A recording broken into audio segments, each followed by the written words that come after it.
of juuling, I guess, as an example, just because it's really prevalent nowadays, and it's something that you might have faced. You might juul, you might vape. I don't know. It's not my decision to judge, or it's not my choice to judge, not my place to judge. But we're going to use it as an example to explain the decision-making process, because as we get older, we have to learn how to make these good decisions on our own. So the first thing that we have to have is we have to have a problem, or we have to have a decision to make. In our case, in our example case, we're going to use it. Should we take a hit of this juul, or should we not? Should we try vaping? Should we not? So the first step is to get all the info. In simple, get the information that we need. What is it? It's a little cartridge about yay big. In the case of juul, it's about this big. You inhale it and then you exhale it. It doesn't seem to be that big of a deal. All you're doing is taking a hit of nicotine, some other chemicals, might have a flavor. Whatever. That's the information. Step 2 is to look it over and find a bias. Okay, so you have this information of what it is. So let's think about it. So there's this person who's offering it to me. Okay. What have I been told in my life? I've always been told that putting things in my lungs isn't a good thing, that if it isn't air. Okay, so we have our bias, we have everything around us. So we have to consider the consequences. So the biggest issue that we've had with e-cigarettes, vaping, juuling, etc., any sort of this new age smoking, is nobody knows what the outcome is going to be. Nobody's developed the issues yet. The reason that humanity figured out that smoking and any sort of tobacco use isn't good is because after a period of time we saw that cancer was being formed, decreased exercise, physiological bodily functions were being reduced. And so we don't quite have that yet with vaping, juuling, anything like that. So we really don't know what the consequences are going to be yet.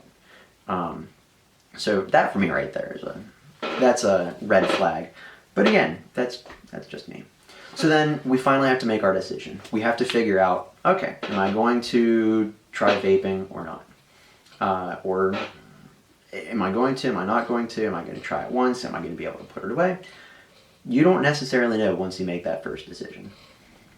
So let's say you choose not to. I like to think that I take the high road in most situations. Not always. I make my own mistakes. I choose not to vape. I've made this decision. So the next step in the process is to take responsibility, good and bad. So let's say you choose not to. Let's say you're hanging out with a group of friends and you're the only person that decides not to hit the juul. Yeah, it might suck because you could potentially get made fun of. It happens sometimes. I know there's a lot of, I don't know, I wasn't in middle school that awful long ago, so I can understand some of the pressures, the do it and you're cool type deal. Oh, he was the only person not to, what an idiot. I'm sure idiot's not the choice word. Anyways, but you have to take that. But you have to understand that down the road, you're going to be thanking yourself later because you didn't start that nicotine dependence. That's something that you can pride yourself on. And so then that means the last step of the entire process, which was our 6th step, is to reflect and simply learn from our mistakes, if we made any. In this scenario, I think that we made the right decision by not putting stuff into our body that we shouldn't have been putting into our body. So that's the decision that we made. And in this scenario, the mistake we might have learned is maybe we shouldn't have been hanging out with those friends. If they're trying to push their agenda on us, if they're trying to make us do things that we don't want to do, maybe they're not the best of friends. Maybe they're a bad influence. But that's life. So this isn't really just like a checklist that you go down. If you were to ask an adult and you said, hey, is there like this checklist that you like use before you make decisions? They're going to say, no, you idiot. That's not something I do. As you grow older, you'll kind of subconsciously teach yourself how to think in this way. It's, okay, I need to figure out, it's almost like go through this pros and cons list of things. As an adult, you'll kind of learn like, oh, I'll figure out the good and the bad of things. And that's something that I think every adult does. I do it, my parents do it, every adult that I know does it. But you eventually train your brain how to think that way. Being under the age of 40, I think we tend to, as a younger society, get blamed for this thing called instant gratification, which is kind of just, we don't have patience anymore. We get that little buzz from, oh, I got this thing now, as soon as I snap my fingers. I'd snap my fingers, but I don't know how to snap my fingers. We suffer from this, and I think that sometimes that instant gratification tends to aid in our bad decision making. So for me, there's this little thing called Amazon Prime. And Amazon Prime for me is extremely dangerous because you can buy anything in the entire world. Well, I would say anything, but you can buy most things. So sometimes for me, I don't always weigh out the consequences, and I just choose the easy path. I choose, yeah, I'll buy it. I'll make that $25 up later in life. And while it might be cool to have throwing knives, I really don't have a use for them, and I don't need them. So sometimes we tend to let that instant gratification get the best of us. So we have to be careful about the decisions that we make in our lives, because they can have repercussions later on down the road.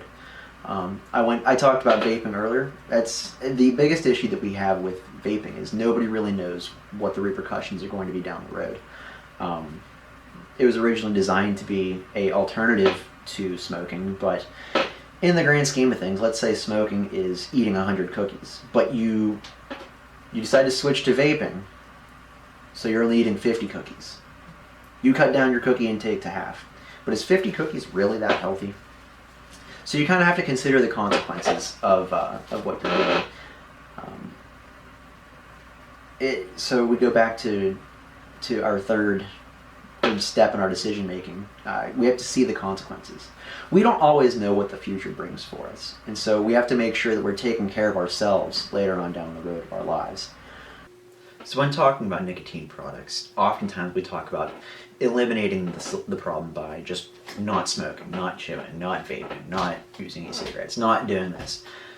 But sometimes when you're making decisions, it's not necessarily just eliminate the problem. Sometimes you have to choose what solution you're going to take, and there is no easy solution.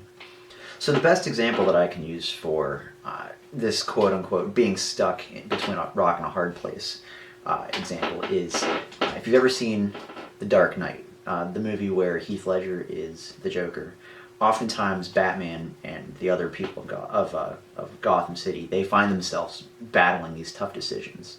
So in the movie, there's the love interest, and then there's the DA that's trying to fight the good, and the Joker sticks them in a building, and they're both hooked up to explosives, and Batman and the rest of the city have to decide which one they're going to save. They can't save both, and so that's one example of a decision where they have to make a hard decision.